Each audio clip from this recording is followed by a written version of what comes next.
I welcome you to this topic of ours entitled The Massacre of Karbala, a Historical Analysis.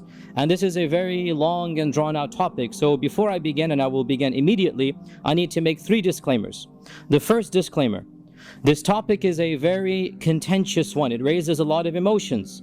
It is potentially possible to stoke the fans of hatred, the flames of anger between Sunnis and Shia. And therefore I want to state for the record very clearly that I am completely and totally opposed to stirring any bigotry, any hatred against any group.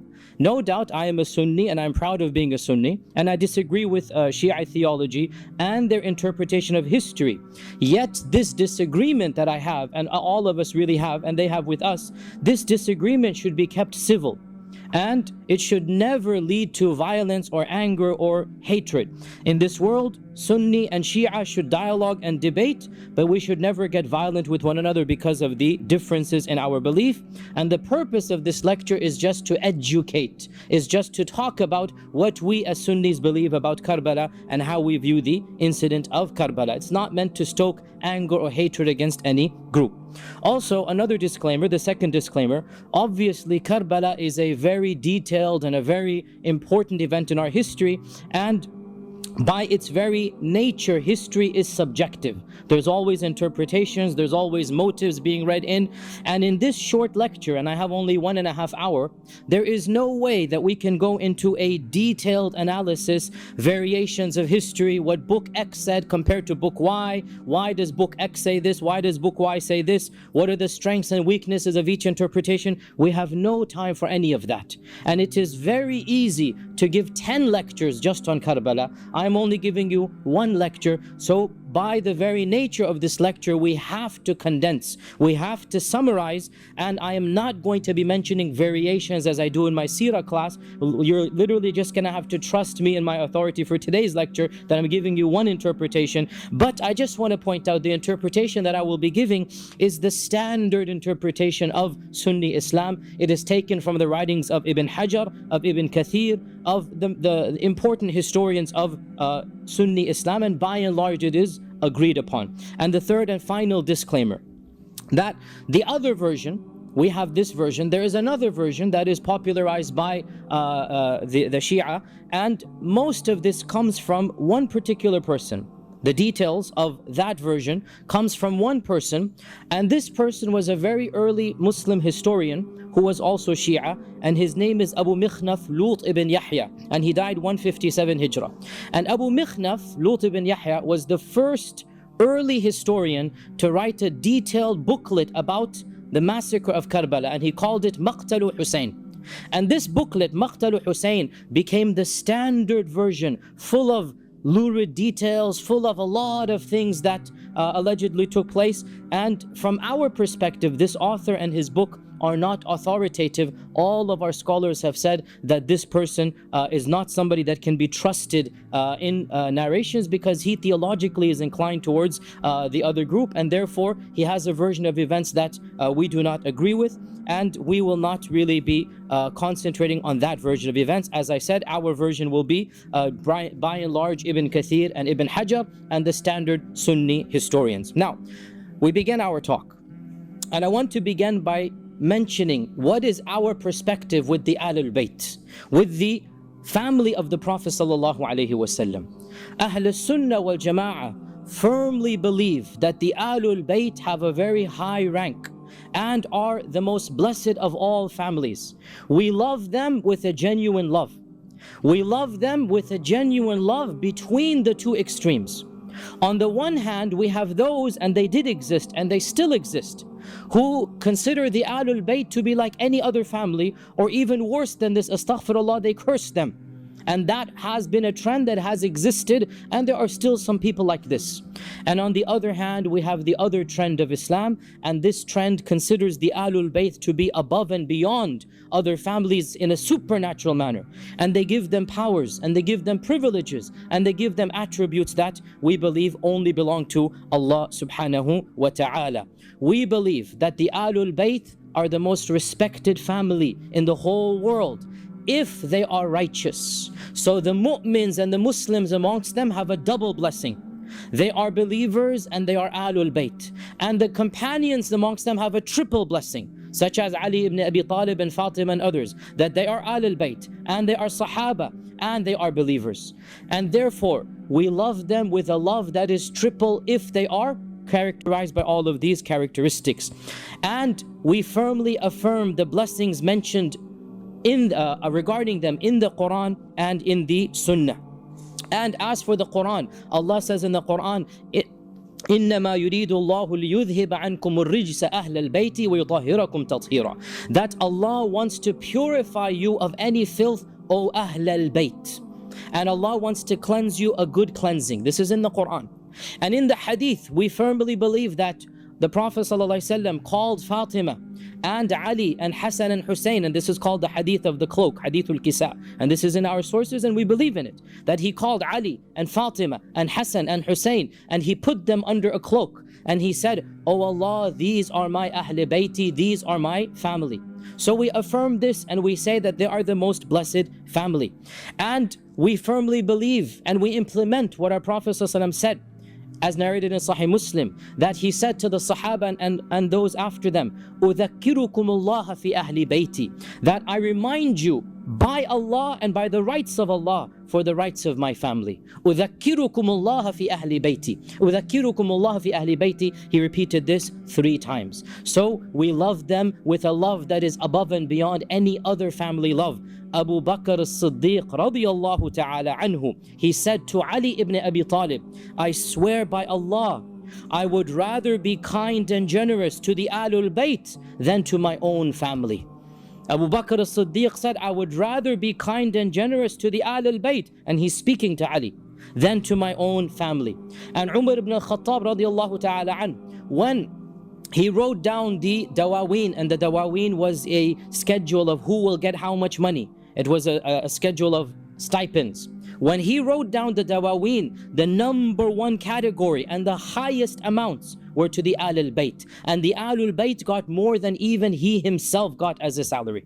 The Ahlul Bayt were the number 1 category. And this shows us that the love that Abu Bakr and Umar had for the Ahlul Bayt. And Umar loved the Ahlul Bayt so much that he actually wanted to establish kinship with them. And that is why he proposed to the daughter of Ali ibn Abi Talib. And he married Kulthum binti Ali. There could be no animosity between Umar and Ali when Umar is proposing and Ali is accepting the marriage of his own daughter to Umar. And so Umar married the daughter of Ali, and one of the reasons he gave, he said, "I wanted to have some relationship with the Ahlul Bayt." So we are Ahlul Sunnah wal Jama'ah. We love the Ahlul Bayt with the genuine love. And this has been the position of all Sunni scholars of Islam. Ibn Taymiyyah says, "Min usuli Ahlul Sunnah," of the fundamentals of Ahlul Sunnah is to love the family of the Prophet sallallahu alaihi wasallam. But we also say that if a person is not righteous, if a person is sinful, then it doesn't matter what his bloodline is. His sins are one thing and his bloodline is another, and a person's bloodline will never save him from the consequences of his own deeds. And we base this on what our Prophet Muhammad sallallahu alaihi wasallam said. Hadith is in Tirmidhi, that man abta bihi amaluhu lam yusri'hu nasabuhu, whoever's deeds pulled him back, his blood will not push him forward. Whoever's deeds pulled him back, his blood will not push him forward. So we say that just because a person is of the descendants of Ahlul Bayt, it doesn't make him an angel. It is possible that some of the Ahlul Bayt will commit sins, and those sins they are responsible for. And historically this has been the case, and to this day there are dynasties and there are lineages that claim to be Ahlul Bayt, and some of those claims are valid. And we see these people have sins and they have good deeds. Just because a person belongs to Ahlul Bayt does not make him an angel. He can be just like, and she can be like any Muslim with good and bad. When they're righteous, we love them with the double love. When they are other than that, then we say Allah Azza wa Jal will take charge of their affair. Also, there is a fundamental difference between the definition of Ahlul Bayt for us and for the 12er Shia. As for them, primarily the Ahlul Bayt really is the descendants of Fatima. That's really what they concentrate on, the descendants of Fatima, Hassan and Hussein. As for us, We say the Ahlul Bayt, no doubt, is Hassan and Hussein, and they are the gist of the Ahlul Bayt, the crux of the Ahlul Bayt, but the Ahlul Bayt is broader than them. We have many categories of Ahlul Bayt, and first and foremost, by the testimony of the Quran and the Sunnah, the wives of the Prophet ﷺ are inside the Ahlul Bayt. The very verses that talk about Ahlul Bayt in the Quran, that you Ahlul Bayt, the very context is about the wives of the Prophet ﷺ. Ya Nisa an-Nabi, Ya Nisa an-Nabi, Ya Nisa an-Nabi. And Allah says in the same surah, His wives are their mothers. So the wives are from the Ahlul Bayt. Fatima and Hassan and Ali and Hussein are the gist, the kernel, the main part of the Ahlul Bayt. And we also affirm this. But we also affirm Aqeel, the cousin of, or the brother of Ali, and Ja'far, the brother of Ali, and their children are Ahlul Bayt. And we also affirm Abbas, the uncle of the Prophet, and his descendants are Ahlul Bayt. For us, all of these lines are Ahlul Bayt, and we are not allowed to give charity to any of the Ahlul Bayt out of respect to them. We do not give zakat to any of the descendants of Fatima and Ali and Ja'far and Aqeel and Abbas. All of these descendants for us are Ahlul Bayt, and as for them, they do not really consider the descendants of Abbas to be Ahlul Bayt, and others as well. There's a lot of rivalry between the the Shia to Ali and the Ahlul Abbas for historical reasons. For us, the Ahlul Abbas are also Ahlul Bayt. Now, as for Hussein ibn Ali, and he is the subject of our talk today. Hussein ibn Ali was born in Sha'ban of the 4th year of the Hijrah, less than 1 year after Hassan was born. Hassan was born in Ramadan of the 3rd year, and barely had Fatima become cleansed of the delivery when she became pregnant again with Hussein. So Hassan and Hussein are less than a year apart, and there are many ahadith that our Prophet ﷺ praised Hassan and Hussein. And with regards to Hassan and Hussein, the Prophet ﷺ said, Hassan and Hussein are the leaders of the young men of paradise, Sayyida Shababi Ahlil Jannah. And once he hugged the both of them, and he said, Huma rayhanatayya min ad-dunya. Hassan and Hussein are my two sweet flowers, fragrances of this world. Rayhanatayya, they bring me comfort, they're sweet, they're blessed. These are my two blessings in this world. And we affirm for them all that the Prophet ﷺ affirmed for them. Hussein was born in Medina, and he lived in Medina until Ali became Khalifa. And when Ali became Khalifa, he moved to Kufa. So Hussein moved to Kufa with him. And Hussein witnessed the two battles of Jamal and Siffin along with his old brother Hassan. And then Ali was assassinated, as you know, by the Khawarij. When Ali was assassinated, Hassan was given the oath of allegiance by the people of Kufa. And Muawiyah was given the oath of allegiance by the people of Syria. For the first time in the Muslim world, there were two Khalifas. Hassan on the one side and Ali and Muawiyah on the other. And Muawiyah and Hassan were about to go to war again, but Hassan resigned.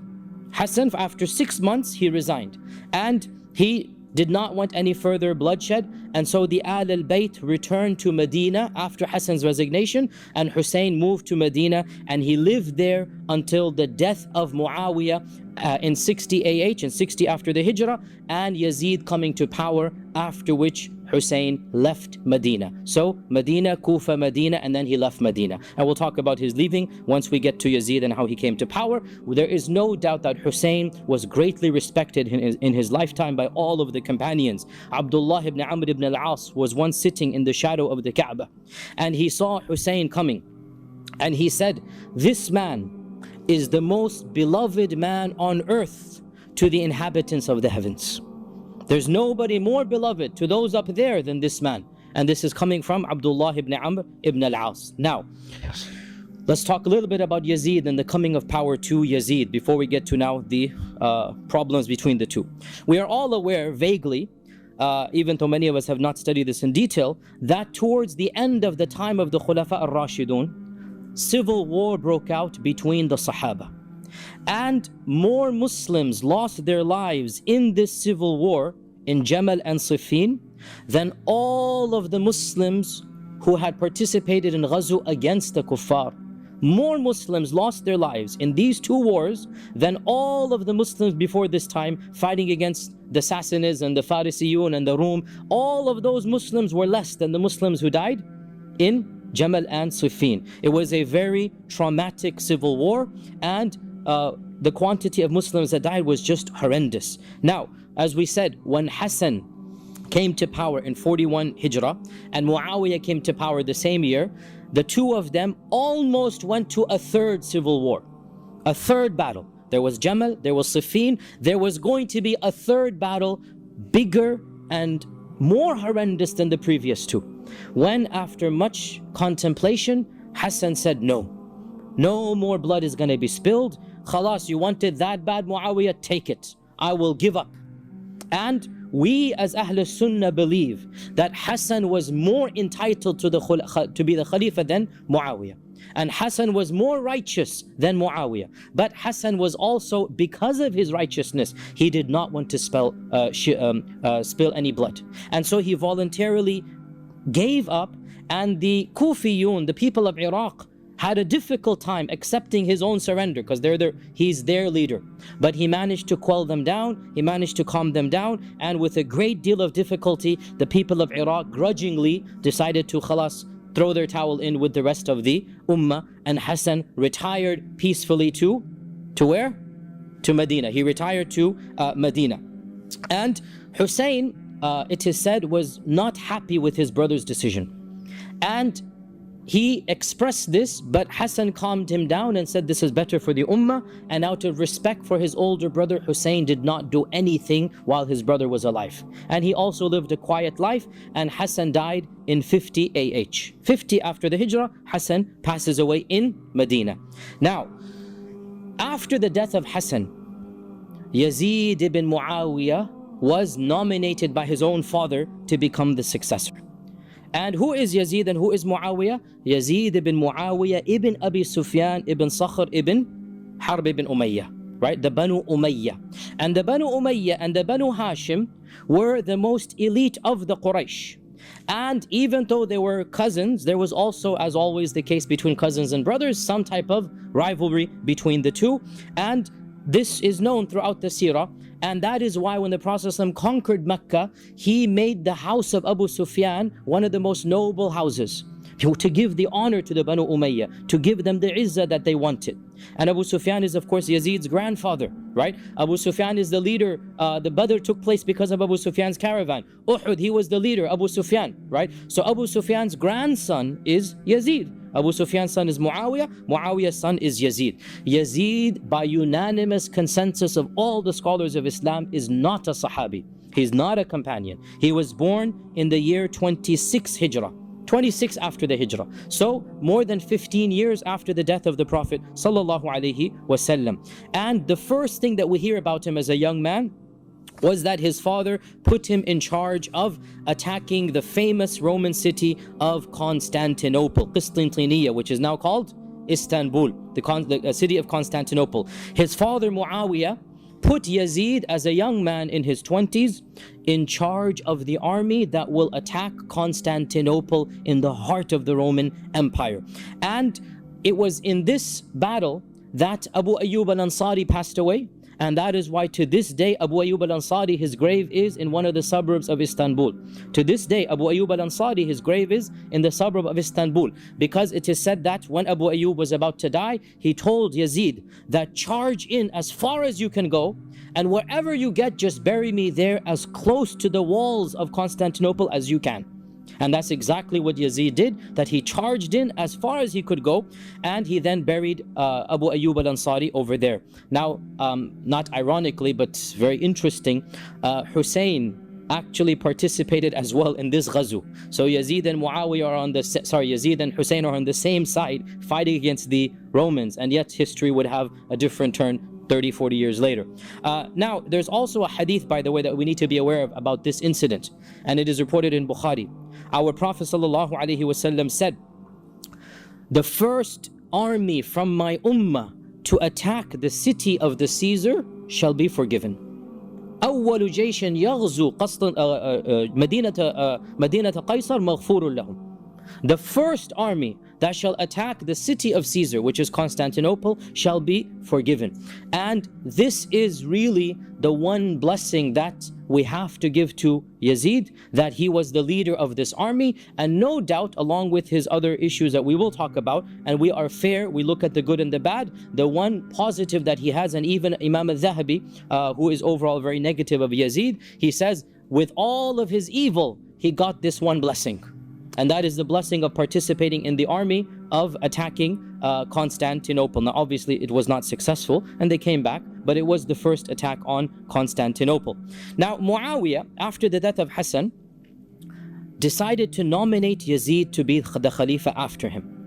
And this issue has a lot of talk, pros and cons, which is beyond the scope of this class. And the bottom line that I will just say quite categorically, and there's no question about this, we firmly believe that there were far more people qualified to be the Khalifa than Yazid, that Ibn Umar was alive, Ibn Zubayr was alive, Hussein was alive, all of these people were alive, and it is something that we firmly believe that these people were more qualified and righteous. And yet, we also believe that it is allowed for a person of lesser stature to be the Khalifa in the presence of those who are of higher stature. This is called Imamatul Mafdul.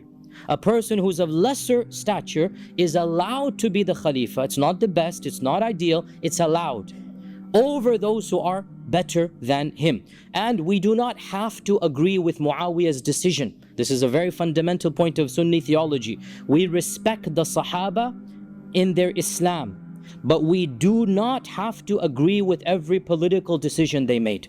We have to be very clear about this, right? We have every right to say, look, that wasn't the best decision, or that was the best decision. But what we cannot do is to cast aspersions on the niyyah and the character of Muawiyah radiallahu ta'ala. He is a Sahabi, end of story. He did what he did out of some concern for the ummah.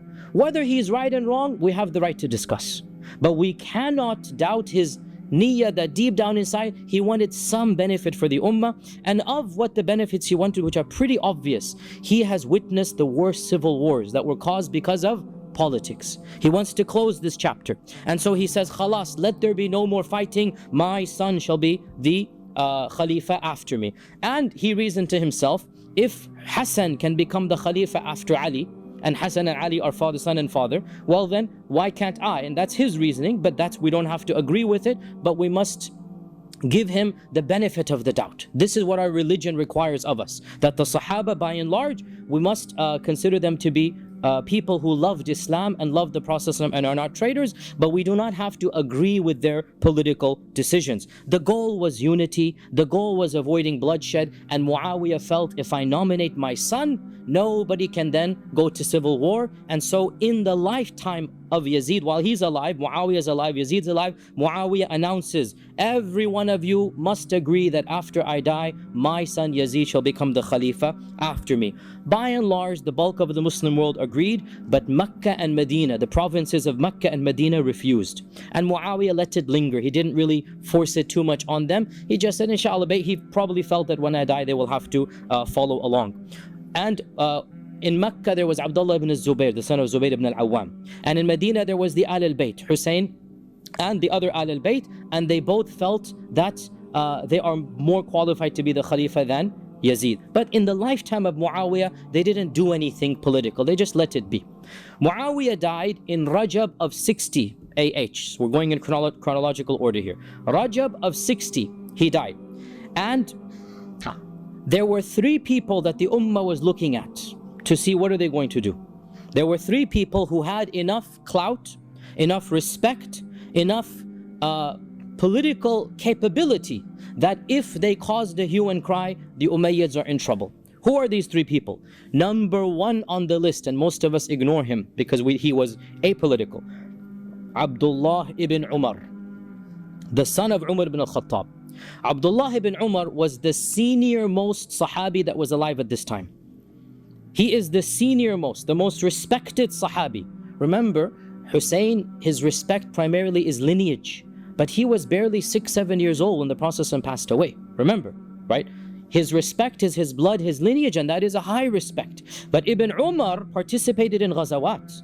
Ibn Umar participated in Uhud and all the battles afterwards. Ibn Umar is a faqih, is a scholar, and we're not comparing, no doubt, but each has his, the points. And Ibn Umar was senior to Hussein in terms of experience, age, and basically participating in ghazawat, right? And of course, Hussein is senior in terms of blood. Nobody can deny that.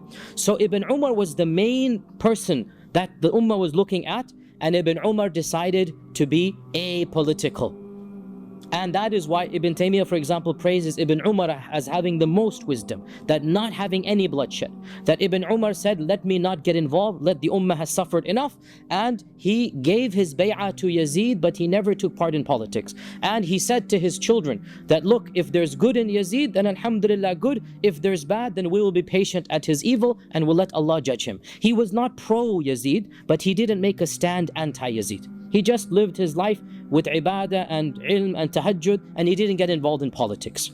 The second person was Abdullah ibn Zubayr.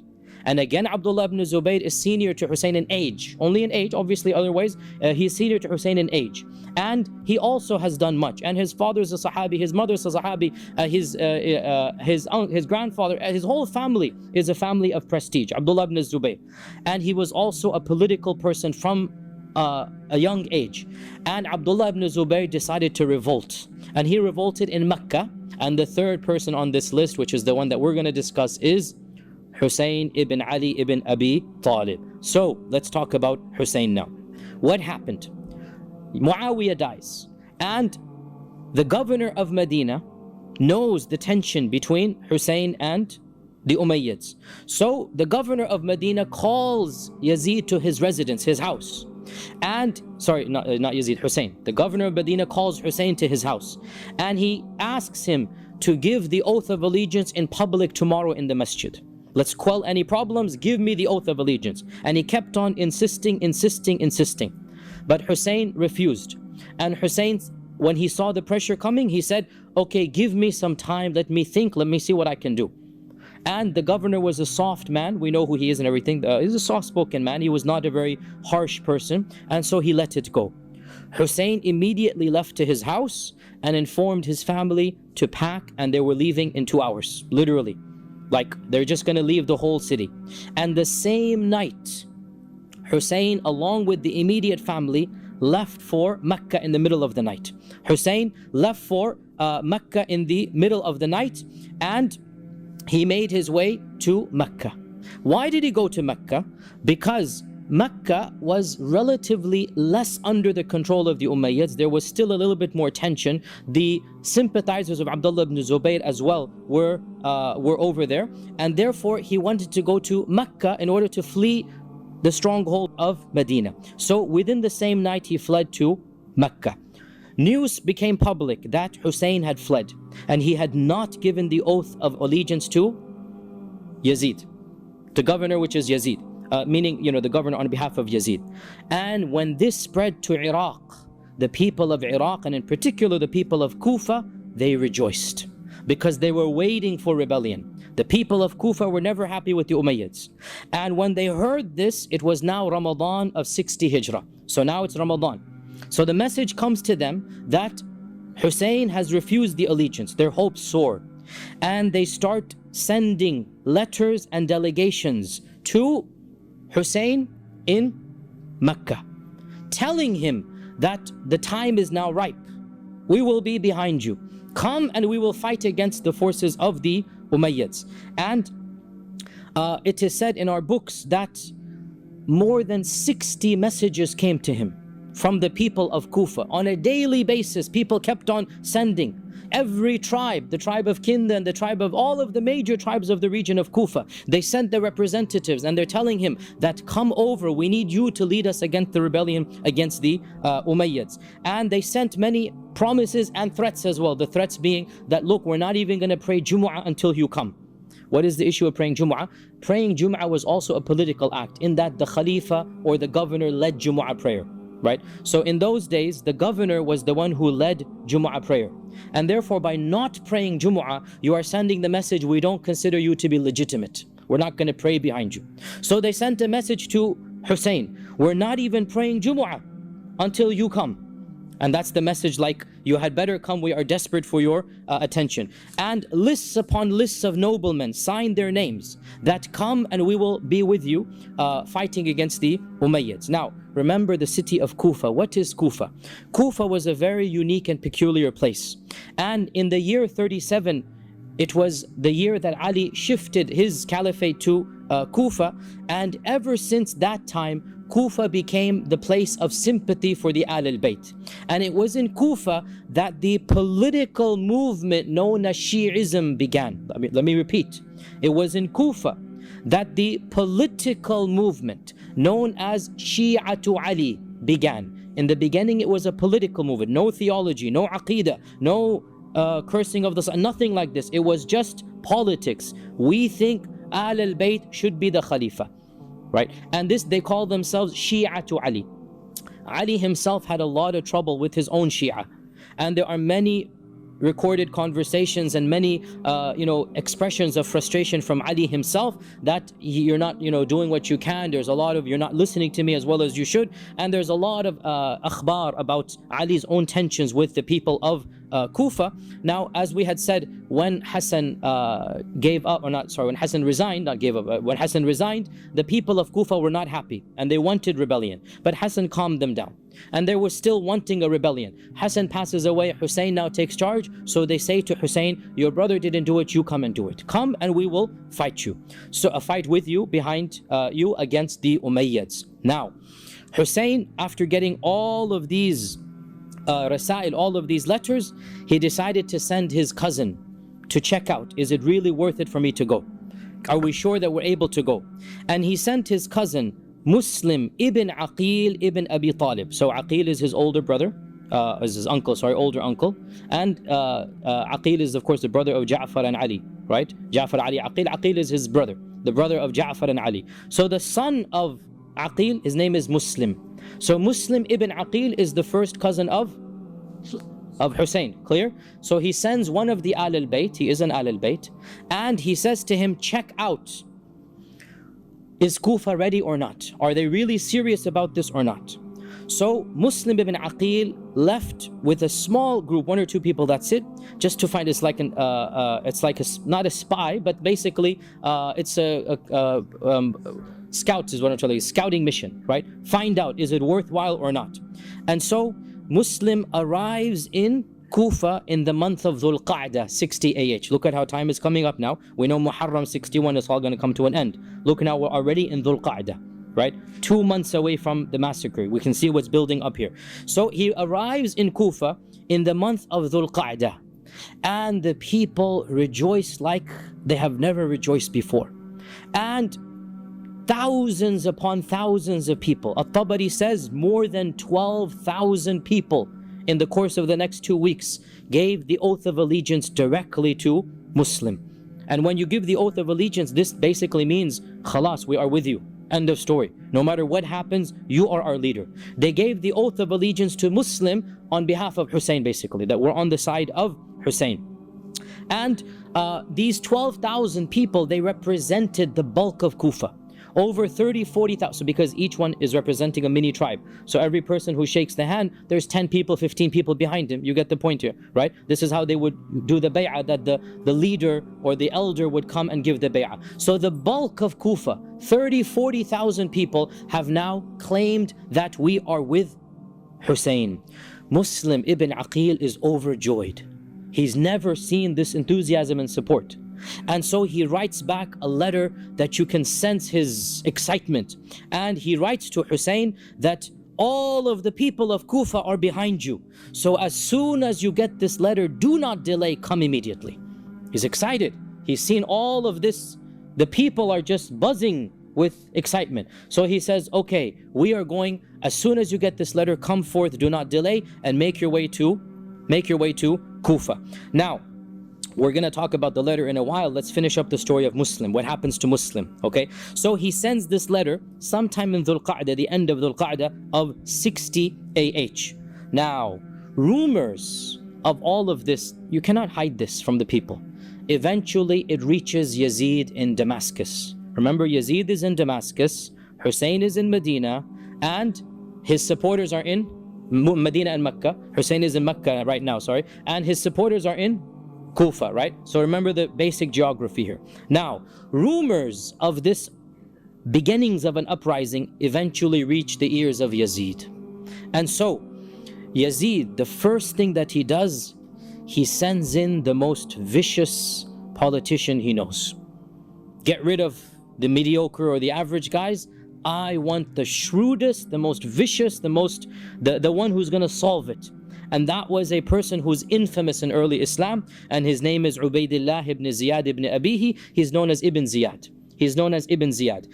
And Ibn Ziyad was really a Machiavellian politician. He got the job done regardless of the costs. He was loyal to the Umayyads completely at this time. And his only goal in life really was to rise in the ranks.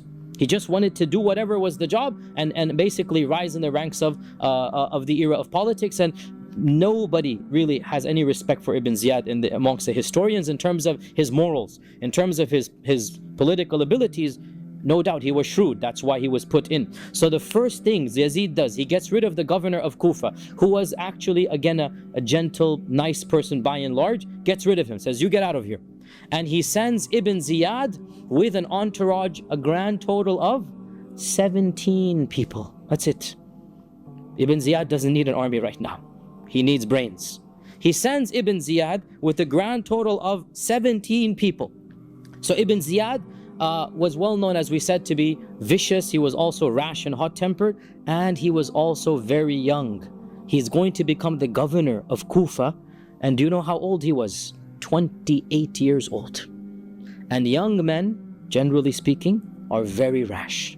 Young men don't act wisely, right? Young men are quick in their temper and their anger, and at this young age, Yazid is putting him in charge of the situation, and there is no doubt this was one of the most dangerous decisions that really led immediately to Karbala. And that is putting this young, tempestuous, basically overzealous person in charge of the whole situation. So Ibn Ziyad enters Kufa in the month of Dhul Qa'dah 60 AH. And he tells the governor, basically, here's the letter of your resignation. You get out, I'm in charge now, right? I'm going to deal with this. And it is said he entered Kufa after Fajr prayer, and he entered Kufa with the turban around his face, as they would typically do. And when he entered in the middle of the, basically not middle of the night, but early morning, and he had an entourage, the people thought he might be Hussein. So the people began chanting and praising, Assalamu alayka ya ibn Rasulillah, marhaban, welcome, O son of the Messenger of Allah, we welcome you, and you have come to the noble place, and. So Ibn Ziyad understood that these rumors are true, that there is a plot, that things are happening here. They're waiting for Hussein to come, until finally one of the entourage, and he's quiet, you can see his shrewdness, he's trying. One of his entourage gets angry and says, shut up, be quiet, this isn't Hussein, this is your governor Abdurrahman ibn Ziyad. And that's when people realized something is going on here, that the plot has been exposed. So Ibn Ziyad takes his residence in the fortress that was the governor's office, and he figures out, what am I going to do now? The first call to order, get to Muslim ibn Aqeel. Who's Muslim ibn Aqeel? The scout. Get to Muslim ibn Aqeel and find out what's really happening. But how can he figure out where is Muslim ibn Aqeel in this large city? How is he going to get to him? Notice his shrewdness. He takes one of his 17 men, anonymous, that was not known to the people, and he dresses him like a traveler, and he gives him a sack of gold coins, lots of money, and he gives him the plot. You shall pretend that you are Ahl al-Shia from Sham. You are Shia to Ali coming from Syria, and you make yourself known to the Shia until you say, I have to hand this money to the one in charge. This is an amana. I have a lot of money from the Shia of Sham, and until I get to the person in charge, I'm not going to give this money to him. So this spy, and this is a spy now, this spy spent the next few days basically getting into the houses of the people that were Shia to Ali. And when we say Shia, remember right now, this is a political movement, Right now, it's not a theology. Right now, this is like Democrats and Republicans. Like, you have people with a lot of anger and blood between Democrats and Republicans. Like, not just, two tame political parties here. And he makes his way slowly but surely to the house of the host of Muslim ibn Aqeel. The host of Muslim. Who's hosting him? Lo and behold, one of the noblemen of Kufa who pretended to be on the Umayyad side was secretly a Shi'i. And this nobleman was known to the governor. You see, he's playing a game here now. One of the rich and elite pretends to be pro-Umayyad. In reality, he is pro-Hussein. And his name was Hani ibn Urwa. Hani ibn Urwa. So Hani ibn Urwa was one of the noblemen, the leaders. He was like if you like, consider him to be, in our days, it would be like a senator or a congressman of the city. Like, he's known to everybody, and publicly he's pro-Umayyad. And he's visiting the governor's mansion every few days, right? Sipping tea with him. But in reality, he is pro-Shi'i. He's pro-Hussein. So lo and behold, this spy uncovers that Hani ibn Urwa is the main person organizing it. And Hani insists, you have to hand it to me. I'm not going to let you see Muslim ibn Aqeel. Hand it to me. So he hands him the money. Because now he's figured out this is the head, right? Soon as he hands him the money, he then basically slinks away, disappears, goes and tells Ibn Ziyad. The culprit is Hani ibn Urwa. He's the brains. And so Ibn Ziyad calls Hani to his residence. And after the civil duties are over, Ibn Ziyad tells him, you are the one who is housing Muslim ibn Aqeel. Hand me over Muslim and I might forgive you. He denies, I don't know what you're talking about. Then he calls the spy out. And so Hani sees this plot has been exposed. The spy comes out and he goes, I'm the one who gave you the money, right? You're gonna now deny it to my face. So he realizes the plot has been exposed, and Ibn Ziyad takes his spear and causes him to bleed. He doesn't kill him on the spot, and he beats him up because he's, in his eyes, he's a traitor. That we thought you were a respected person, it turns out that you're backstabbing us. When the news that Hani is being beaten and he's being tortured spreads in the city, the tribesmen of Hani come to the governor's residence and they demand, you have to hand over our leader or else we will rebel. And Ibn Ziyad negotiates with them and he says, no, I have no intention to harm him. I'm just finding out where is Muslim ibn Aqeel and we're not going to do anything to him, don't worry. So he calms them down and the tribesmen go back. In the meantime, of course, Muslim ibn Aqeel realizes the plot's exposed. The plot's exposed. Realizing that khalas, there's no going back, he sends the secret message to his followers. There's a secret code that had been put into place because, again, realize and one of the reasons why later on Shia believed in this thing called taqiyya and hiding and whatnot, they really did go through political repression. They went through a lot of difficult times, so they had to invent a doctrine of hiding, of kitman, of keeping things secret. So he had a secret code, and that code was Ya Mansur Amit. Ya Mansur Amit was the code that we're going to attack. Come to arms and come prepared for battle. This was the secret code. So when he realizes that Hani has been imprisoned in the house of the governor Ibn Ziyad, he sends forth the cry. Now remember, 12,000 had given him bay'ah by their hand. 40,000 of the city was technically behind him. Well, when the cry comes out, a semi-respectable 4,000 come forth. Out of the 12,000 that actually gave the bay'ah, 4,000 come armed to the hilt, ready for battle. And that's still okay, 4,000 against a small entourage of Ibn Ziyad, you might actually get somewhere. So these 4,000 come forth and they agree they're going to march to the fortress, the battle. They're going to free Hani and they're going to kill Ibn Ziyad. Now, Muslim ibn Aqeel comes with his entourage of 4,000 and they camp outside the gate of the fortress. Ibn Ziyad, the shrewd politician that he is, he assesses who is out there, which tribes are out there. And from every one of the tribes that he sees, he finds a sympathizer in his own group and he negotiates a deal with them to cut off one tribe after another, right? You realize the Arabs at that time were tribes and every tribe is going to follow its leader. And so what he does is he works out with every single tribe, what do they need that they're going to not support Hussein and the Shia or the uprising against him. And slowly, and so much so, Al-Tabari and others, they mention, he even used mothers and fathers against their children. That he sent the mothers in to say that Come home now. Can't you see there are so many people? Don't worry about it. I don't want to lose you. It's emotional blackmail. And the fathers also said to their sons that, what are you going to do when the Syrians arrive with their troops? Are you going to die in battle? For what cause? Come home now. So he used whatever means that he can, and one by one, and in front of his very eyes, Muslim ibn Aqeel's eyes, people began deserting the army until within that day, beginning in the morning at 4,000, by the time Asr comes along, less than 70 men are left. From 4,000, and again remember, they are leaving in droves because Muslim ibn Ziyad is negotiating with every tribe. And he's sending them bribes and he's doing whatever he can. You stop and I'll give you this. You remove your men and I'll give you that. And with a little bit of bribes, they all dispersed. And by the time Muslim ibn Aqeel prays Maghrib, barely 30 people prayed Salah behind him. And when he turned around and darkness has fallen, from 30 it is now 10. And he is obviously fuming and angry, and he is remonstrating with them. How could you have done this and that? Now what are we going to do? 10 people outside the gate, right? And he decides to basically regroup and spend the night in the quarters of the Kinda. The Kinda was one of the main supporters of Shi'atu Ali, the tribe of Kinda. And in those days, the city was divided into different tribes, like each tribe living in its own area. So he left the fortress and he walked his way back to Kinda with these 10 people. And subhanAllah, under the cover of night, and as he's walking in the alleyways, every one of these 10 slinks away until he literally finds himself alone, discarded, without even a shelter over his head, without even money or food or drink.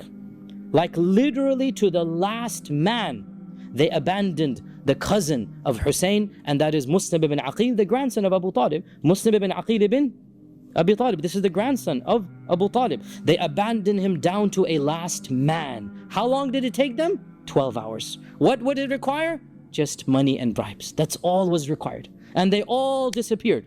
And Muslim ibn Aqeel is literally left penniless in a city that had promised 40,000 men. He doesn't even have food and water. And after a while, in the middle of the night, tired, hungry, thirsty, he is forced to go to an anonymous door, put his tawakkul in Allah. He knocks on the door, and an old lady of Kinda opens up and he says, I am a beggar wanting some food and water. Subhanallah, this is the cousin of Hussein. I need some food and water. He's hungry. What is he going to do? And so the lady gives him whatever, some water and whatnot, and then he remains standing. She says, shoo, get away. I gave you what you wanted. But clearly something, you can tell this isn't just a beggar. And he decides to risk it. And he tells her, and it's an old lady, he tells her, I am Muslim ibn Aqeel. Can you help me? Begging from an old lady because there's nothing else he can do. The lady has pity on him and she says, come, I will protect you. So he goes into her house, and the next morning her son comes from work to visit his mother, and there's a man in the house, so she has to explain. And she says, my son, please, I beg you, do not expose this man. He is Muslim ibn Aqeel. But the son is greedy for money as well. And the son, within a day or two, he makes an excuse. He has to go to the masjid because he doesn't want to tell his mother that he's going. So he pretends to go to the masjid. He actually does go to the masjid. In the masjid, he sees the lieutenant of Ibn Ziyad, and he tells the lieutenant that I have Muslim ibn Aqeel in my house, send the troops. And so the next thing Ibn Aqeel knows, his whole house is surrounded by troops. He tries to fight whatever he can, but obviously one man against a convoy, and also they threaten to burn the house down, and he doesn't want to cause harm to the old lady. And so he exits and he surrenders, and one of the people who is famous, but again these names have to just be glossed on, his name is Abdul Rahman ibn Muhammad ibn al-Ash'ath, a very famous Ibn al-Ash'ath, well known to the historians. He was the leader of this entourage to arrest him. He promises him, I won't harm you, even though he was to break the promise. And so he surrenders. Ibn Aqeel surrenders, and on his way to the governor's house, Ibn al-Ash'ath, he has a lot of pros and cons, and he has, again, historians have a lot to talk about him, but he did have some soft spot in the end of the day. And Ibn Aqeel made Ibn al-Ash'ath promise one thing, just one thing, whatever you do with me, just one thing, get the message to Hussein that Ibn Aqeel has sent you, that he has been taken prisoner, and for all he knows he might be killed, and the message is, get back to Mecca, Go away. The people of Kufa will betray you. Leave, leave, leave, flee for your lives. This is the message, right? And Ibn al-Ash'ath promised, okay, whatever happens, I will get this message to him, right? Don't worry then, that you have from me. And in fact, as we will see, he did do that. So Ibn Aqeel says to Ibn al-Ash'ath, go tell Hussein, he's on his way. I sent him a letter, he must be on his way now. Go tell him that the Kufans have lied, they've betrayed me, and flee back to Mecca and Medina. Do not step foot in Kufa. So later on in that day, after he goes to the governor, and the governor also beats him up and is harsh and rude to him, and that day was the day of Arafah, the 9th of Dhul Hijjah in the 60th year of the Hijrah. So we have 1 year left, or sorry, 1 month left before the massacre. On the 9th of Dhul Hijjah, on the holiest day of the year, Mus'ab ibn Aqeel, the grandson of Abu Talib, the son of the cousin of the Prophet ﷺ, the first cousin of Hussein, he is taken to the highest ramparts on the fortress, and in front of the whole city he is thrown to his death, to be killed in a humiliating manner. And the last words that he said before istighfar and tahleel and shahada, the last word that he said, "O Allah, you be the judge between us and our own Shia, our own people. They deceived us and they deserted us." He said that's the last thing he said before the kalima and before the shahada. You be the judge, O Allah. They promised, they promised, they promised, and now here I am, not a single man to defend me. And of course, Hussein is on his way, and he has just now, Muslim ibn Aqeel has been killed. Hussein has no way of knowing this now, right? The only letter he got was, now remember, this is obviously before the age of telephones, internet, media. It will take at least 2.5 weeks from Kufa to Mecca, at least 2.5 weeks to get a message there, right?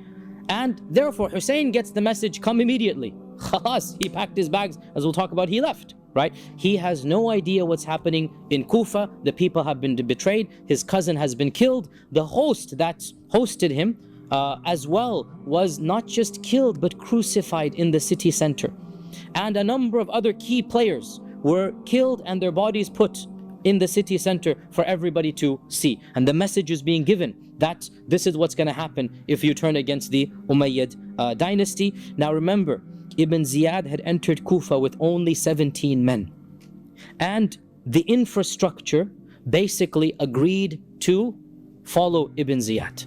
He didn't have the police entering, he didn't have the army right now, he didn't have any group. This was an instantaneous message that Yazid sends Ibn Ziyad with a small entourage.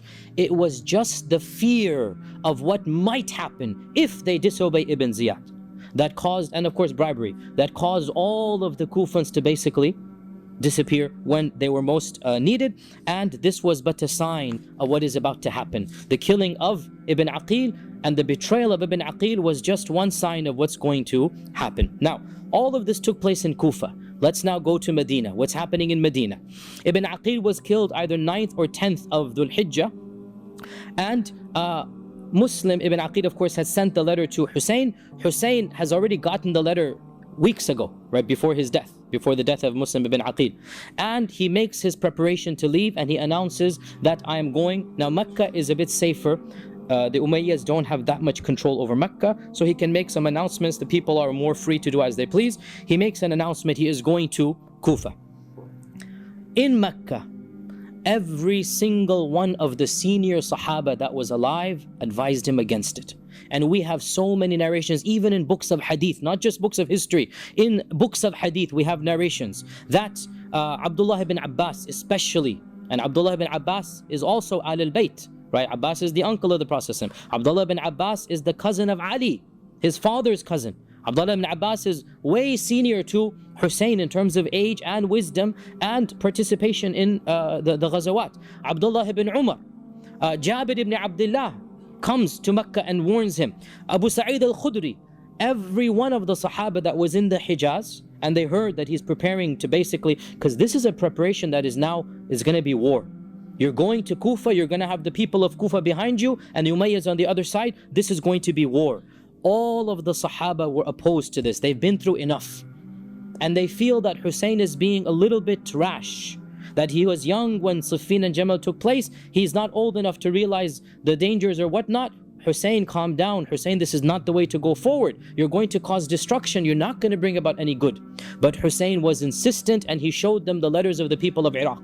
And he said, look at all of these letters. And he had two bags full. Now what are bags? These are the massive bags you put on the camels.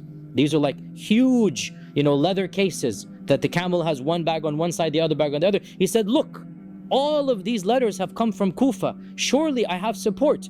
And Jabir said to him, do you not know how they betrayed your own father? Don't you remember the problems your own father had with the people of Kufa? But he said, no, they wouldn't do this now. This is now, clearly they're going to support me. So he left with his family on the 8th of Dhul Hijjah, one day before Muslim ibn Aqeel is thrown from the top, right? On the 8th of Dhul Hijjah, he leaves Mecca. And he takes with him his younger brothers. Now, Ali had married after Fatima, and Ali had children that were younger than Hussein. The most famous of these was Muhammad ibn al-Hanafiyyah. Muhammad ibn al-Hanafiyyah is a brother of Hassan and Hussein, but not through Fatima, right? That's why he's called Ibn al-Hanafiyyah. His mother was from the tribe of the Banu Hanifa. And there were other brothers as well that were even younger than Muhammad. And Muhammad is the most famous of them and the oldest of them after Hussein. And he also takes with him his nephews from the other brothers, his nephews from Hassan's children. He takes some of Hassan's children. And he takes as well some of Ibn Aqeel's children. These are all young men now, right? Muslim ibn Aqeel has just died. They don't know this. He takes Ibn Aqeel's children. And he takes Abdullah ibn Ja'far's children. Ja'far, remember Ja'far? The cousin who died. When did he die? We just did it in the seerah. When did he die?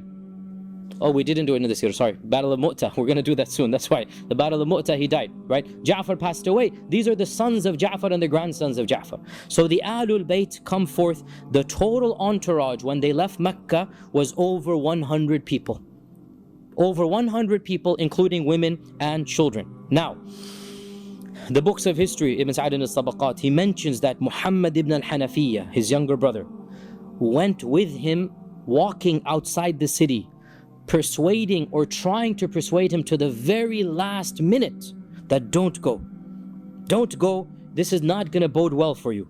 And he said, and it is also mentioned that Abdullah ibn Abbas, who was in Madinah at the time, when he found out that Hussein is going to Kufa, he actually intercepted the caravan outside of Medina, basically, finding where it is. And he went from Medina and he intercepted the caravan.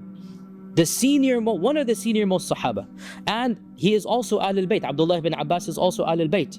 And the both of them, Muhammad ibn Hanafiyyah and Abdullah ibn Abbas, are very senior in the Ahlul Bayt, and they're convincing Hussein not to go. This is going to be bloodshed.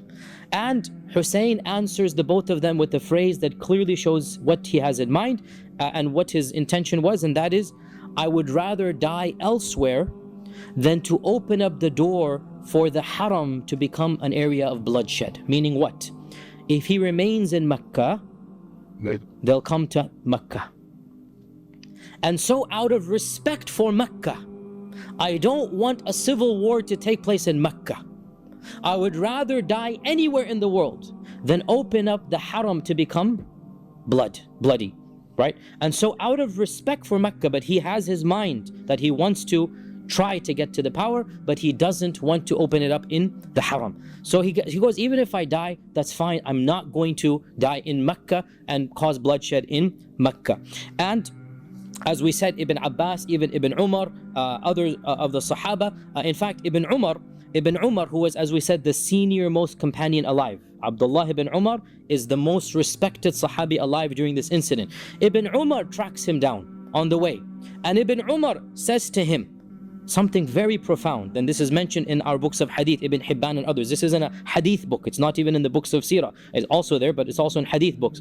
Ibn Umar says to him, the very final thing when he's given up all hope, he says, okay, khalas, let me tell you a hadith I heard from the Prophet ﷺ, and I've never told anybody this hadith before. You're the first person I am telling. Now, this hadith is known to all of us, but when he said it, it wasn't known to him, right? Now we all know this hadith. What is this hadith? He said, when the Prophet ﷺ was on his deathbed, Jibreel came to visit him, and Jibreel gave him the choice.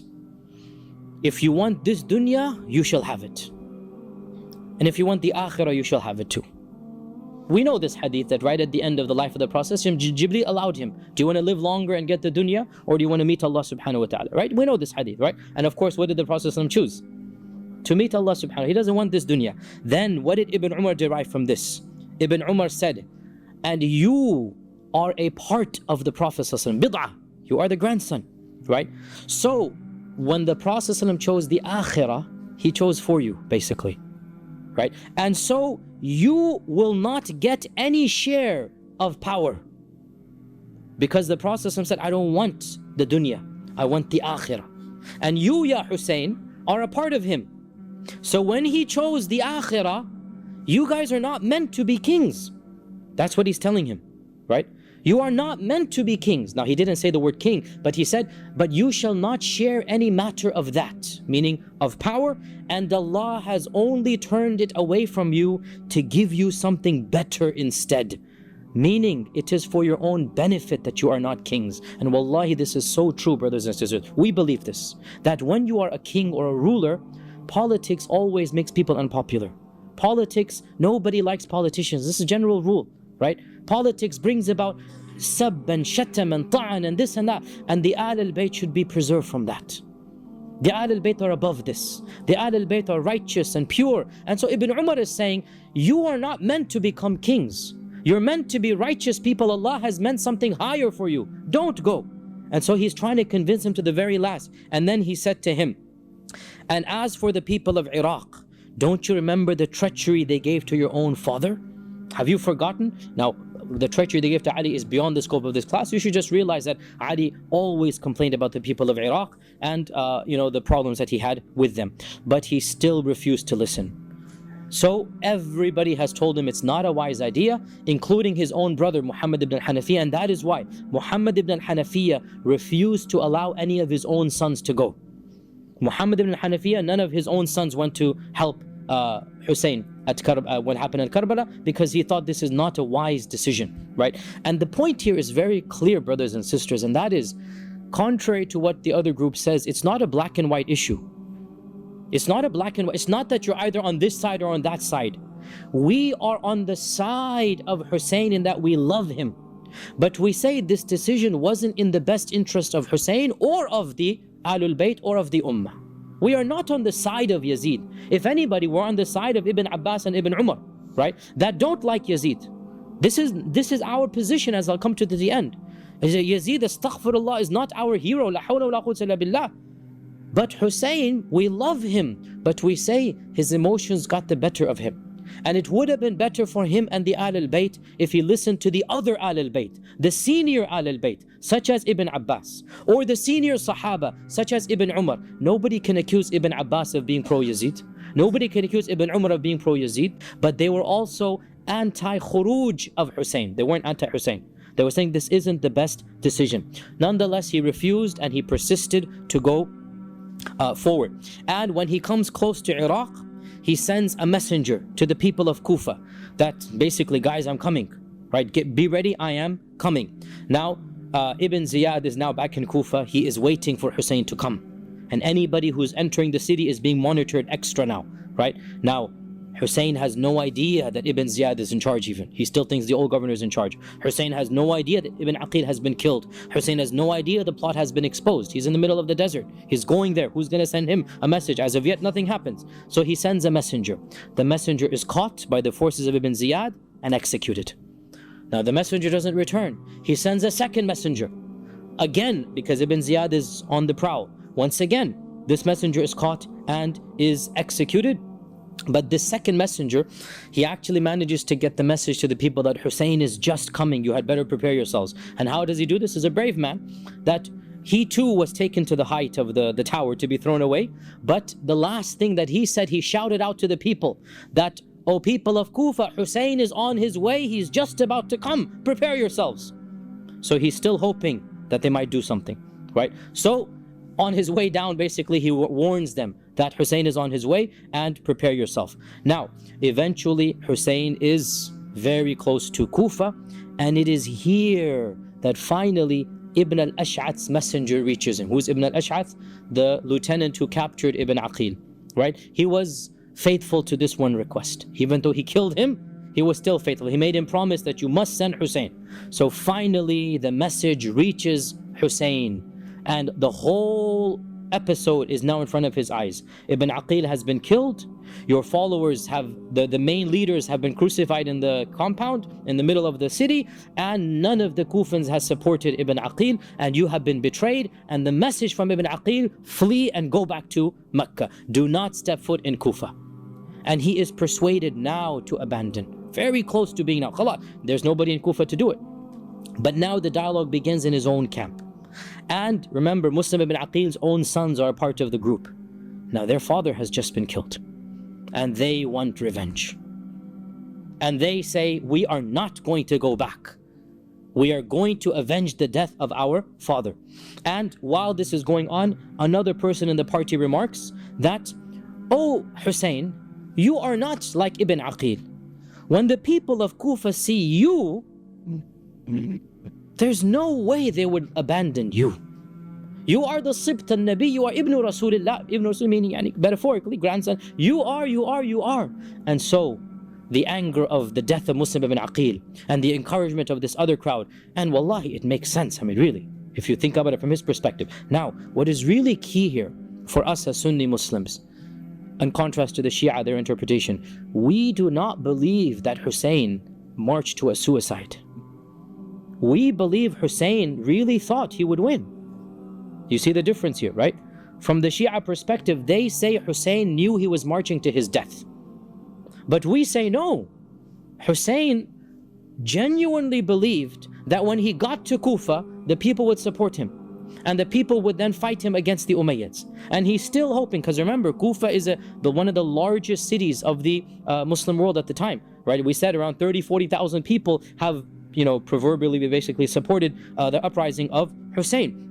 So he decides to march forward, and that was of course the mistake he made. He decides to march forward, and Bismillah, let's see if we can get to Kufa. Now, meanwhile, when the people of Kufa hear that Hussein is coming, Ibn Ziyad requests backing and reinforcement.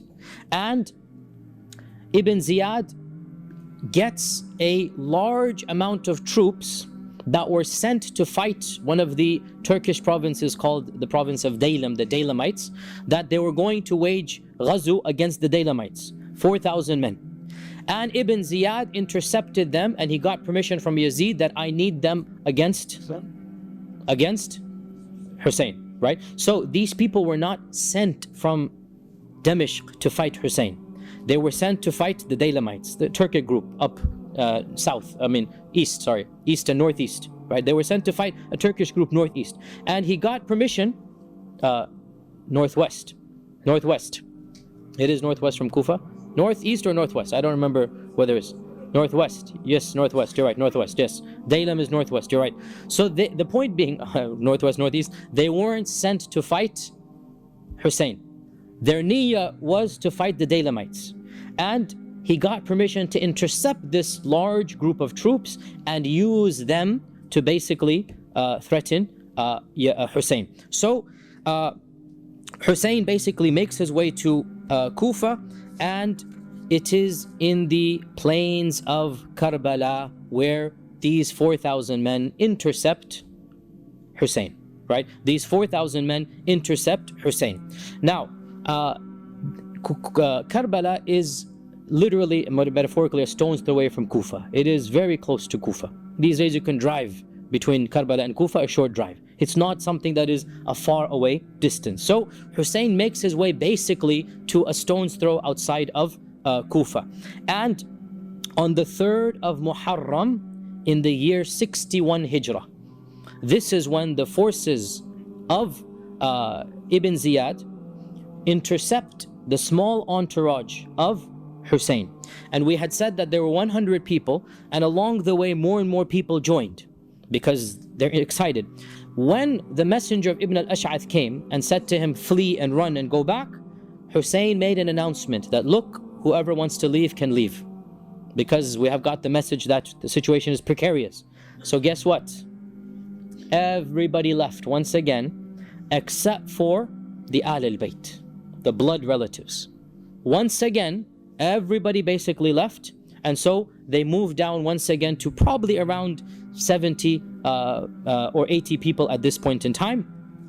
And the leader of the army that was sent to Daylam, the leader of the army was Umar ibn Sa'ad ibn Abi Waqqas. So Sa'ad ibn Abi Waqqas, the famous Sahabi, right? His son is Umar. Now Umar is not a Sahabi, so whatever he didn't do, it has nothing to do with the Sahaba. His father died long time ago, and this has nothing to do with his father. His father and him are basically two separate people. This is Umar, the son of Sa'ad ibn Abi Waqqas. And Umar is the military commander, so we need to now keep the hierarchy here. The governor is Ibn Ziyad. The military commander, Umar ibn Sa'ad ibn Abi Waqqas, Umar ibn Sa'ad. And from the books of history, at least from our version of events, Umar ibn Sa'ad, he was reluctant to basically trap Hussein and continue doing what was ordered to be done, but he also didn't stand up and say no. And so this makes him really guilty in his own way, but he wasn't the one encouraging. He basically was, as they say, the loyal soldier, that he tried his best, but he in the end did what he was told, and what he was told to do was obviously very wrong to do. Nonetheless, Umar ibn Sa'ad intercepts the entourage of Hussein, and this takes place on what day? 3rd of Muharram, 61 AH, right? Now, contrary to the other reports of the Abu Mikhnaf and other reports that the siege lasted for 40 days and Ali was starving and thirst and whatnot, these are, exaggerations that really are very, they're very painful when you hear them, but there's no authenticity to them. The actual siege lasted 5 days. 6 days max, right? The actual siege was not drawn out for weeks and weeks. It's not even possible if you calculate it out. It's not even possible to have a siege that long, knowing that Ali left Medina, Hussein left Medina at this time, he would have reached Karbala at that time. It's not even possible for a siege to last for 40, 50 days at this point in time. The siege, it's not even a siege, it's basically they're stopped and they're surrounded. Call it a siege in its own way, but they're stopped and surrounded on the 3rd of Muharram. Umar ibn Sa'ad sends a messenger to Hussein. Why have you come? Why have you left Mecca? And Hussein says, I have come at the invitation of the people of Kufa. And here are their messages. And he has those 2 big bags of hundreds of messages. Here are their messages, that I didn't come of my own accord. They don't want the Umayyads. They have asked me to be their leader, and I have come to be their leader. Honest. This is Hussein. He's not going to astaghfirullah lie or be a coward. He told them the truth. They don't want you. They told me to be their leader, and I'm here to be their leader. And he said to Umar that, and he sees the situation is tense, he says that, look, if they no longer want me, if they have abandoned me as I have heard, then I will abandon them and I will go back as well. Let me go back now. Now that you surrounded me, I don't have an army to fight you. Let me go back. So Umar ibn Sa'ad sent a messenger to Ibn Ziyad. Now again, this message is going to take half a day, less than half a day. Go back to the city, come back here. And Ibn Ziyad sends the message back that tell Hussein, he must come to me in the palace and give me the oath of allegiance on behalf of Yazid. So Ibn Ziyad is arrogant beyond reason. Now, very clear point here. This took place probably on the 3rd of Muharram itself, maybe even the 4th of Muharram, right? It is impossible that a message would have come from Kufa to Damascus and Yazid, and then Yazid sends a message back about what to do. What we believe is that the main culprit of this entire episode is Ibn Ziyad. This is the main culprit, that Ibn Ziyad acted impulsively, and we'll talk about Yazid in a while, and he insisted, you must bring Hussein to me. Now what arrogance, who are you? You 28-year-old kid. You're going to ask the grandson of the Prophet ﷺ to come humbly to you after he has said no to Muawiyah directly and Yazid directly. Now he's going to come and kiss your hand?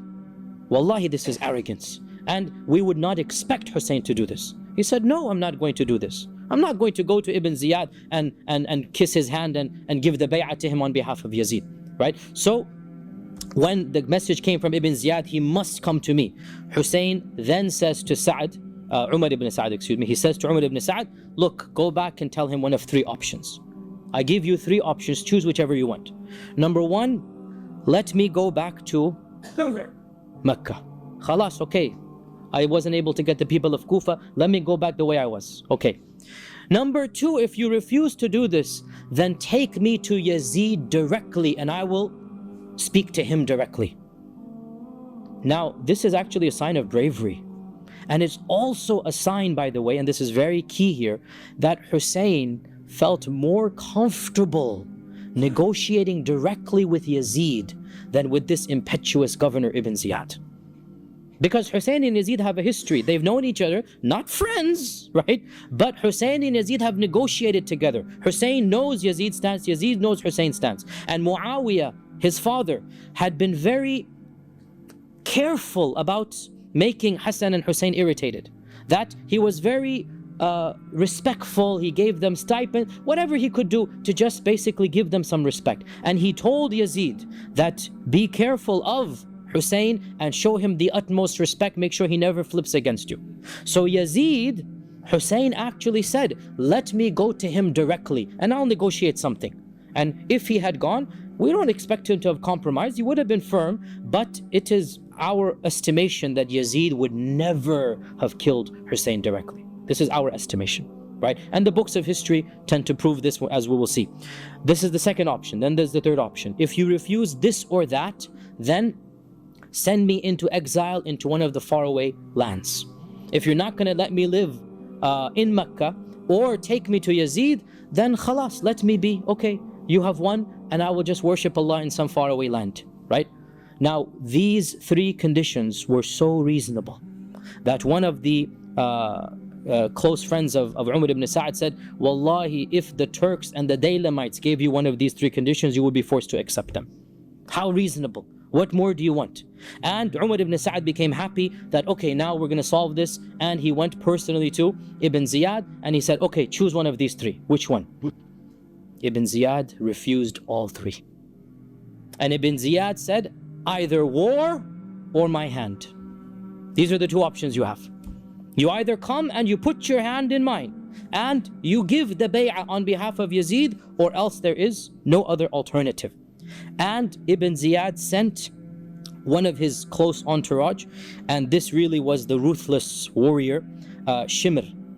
Shimr is his name, that he sent. Shimr ibn Dhil Jawshan was his name. Shimr ibn Dhil Jawshan, and this really, the way that history portrays him, and wallahi every right to do so, as being the barbaric, cruel warrior that he was, bloodthirsty, and we have no reason to doubt this. This is the way he was.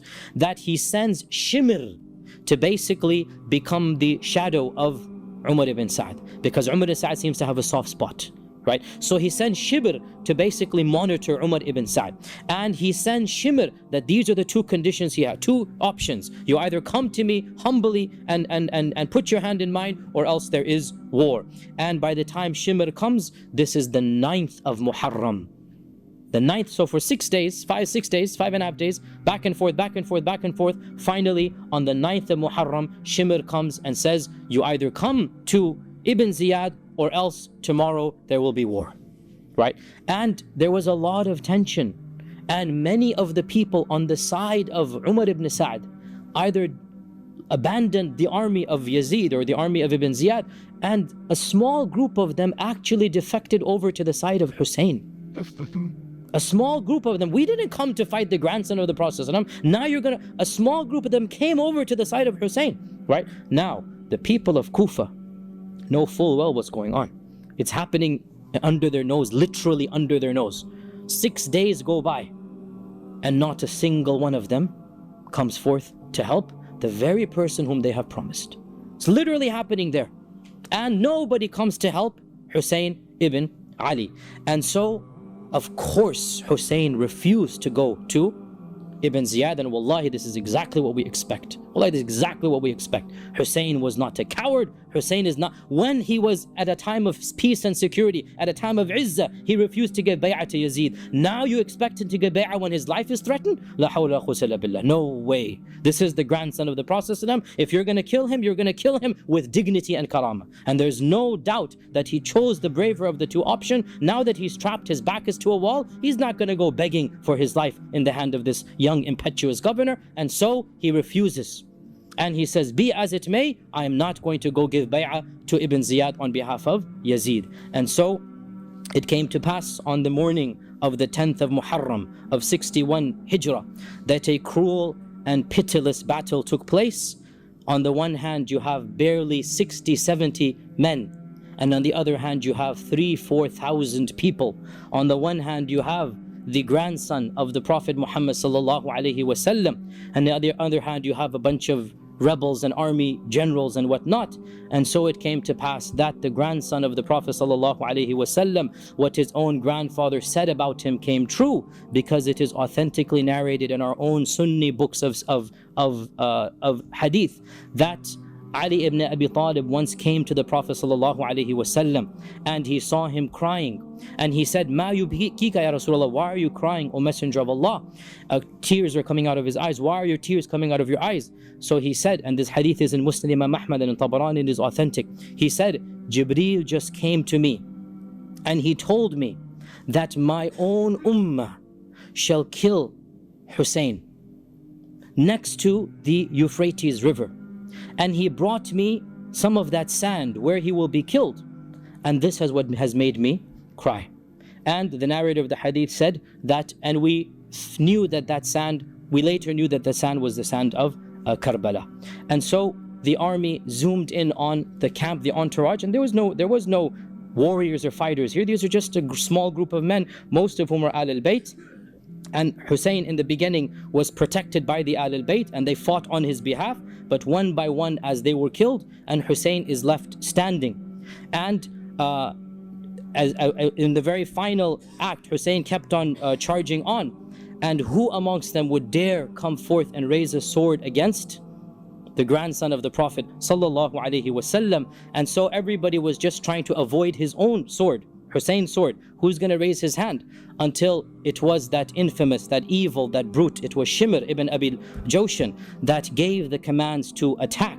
And Shimr led a small group of 3 or 4 people, along with the person they say who actually dealt the actual final blow. His name is Sinan ibn Anas, somebody in the books of history, Sinan ibn Anas, who gave him the final death blow.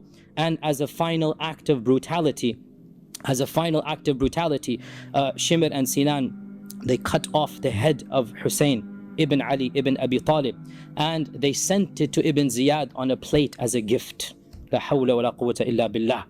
And Ibn Ziyad, when he got this plate with the head, and this is the first time in Islamic history such a barbaric Jahili act was done. This is the first time ever this was done, and it shows you the mentality of the people who did this. And when Ibn Ziyad got this head on a plate, he took a stick and he began poking the head of Hussein and saying things, vulgar things. And Anas ibn Malik was there in Kufa at the time. He was an old man, Anas ibn Malik, the famous Sahabi, and he could not stand this, and he stood up in the gathering and he said, "Wallahi, I saw the Prophet ﷺ kiss those very lips that you are now hitting with this stick. La hawla la quwwata illa billah." And he said that nobody resembled the Prophet ﷺ more than Hussein. And wallahi, our hearts cry for Hussein. And wallahi, we are the Shia of Hussein, the real Shia of Hussein. And wallahi, I swear by Allah that if we had been there, we would hope to Allah that we would defend the grandson of the Prophet ﷺ against anybody who dares raise his hand against him. Wallahi, we are the true Shia of Hussein. And those who killed Hussein, they will have to answer to Allah for one of the worst murders committed. This child that the Prophet ﷺ played with, and he put him on his back, and he kissed him all over, and now his head is on a plate and Ibn Ziyad is poking it.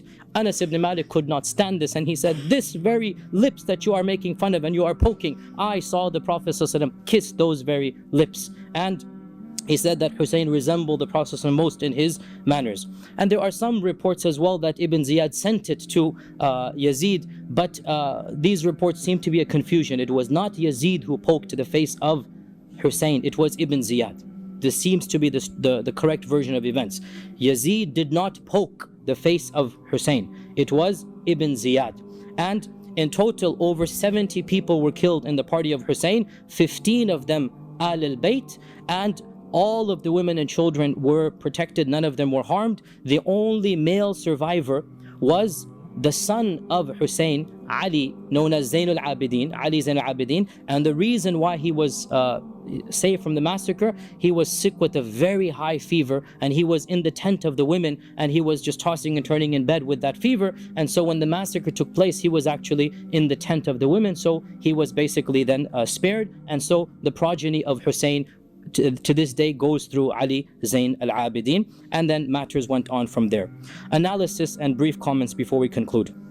What are some of the effects of this massacre? Many effects. Most importantly, 4 years after the death of Hussein, 65 Hijrah, the people of Kufa, who call themselves Shia to Ali, this is the origin of the term, Shia to Ali, we are the party of Ali.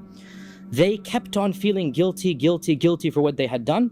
And in the 65th year of the Hijrah, on the 10th of Muharram, a group emerged from amongst them who called themselves the Tawwabun, were sorry, the repenters. And they made it their duty to extract vengeance on those who had killed Hussein. And they said they're going to kill everybody who participated in the massacre of Hussein. And on their way to Syria to kill Ibn Ziyad, they passed by Karbala.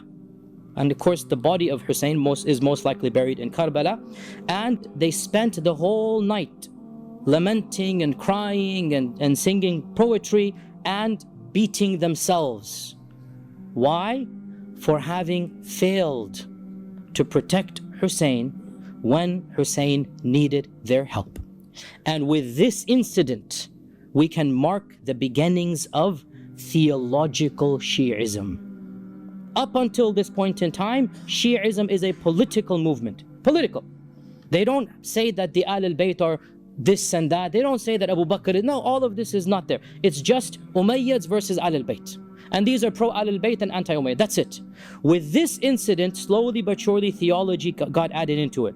And, the issue of making the descendants of Ali into imams and into, figures that we consider to be above and beyond what is our Sharia says, this began after the death of Hussein. With the death of Hussein is the birth of theological Shi'ism. That from this day on, a theology began to be, devised. And then from there, of course, another turn took place.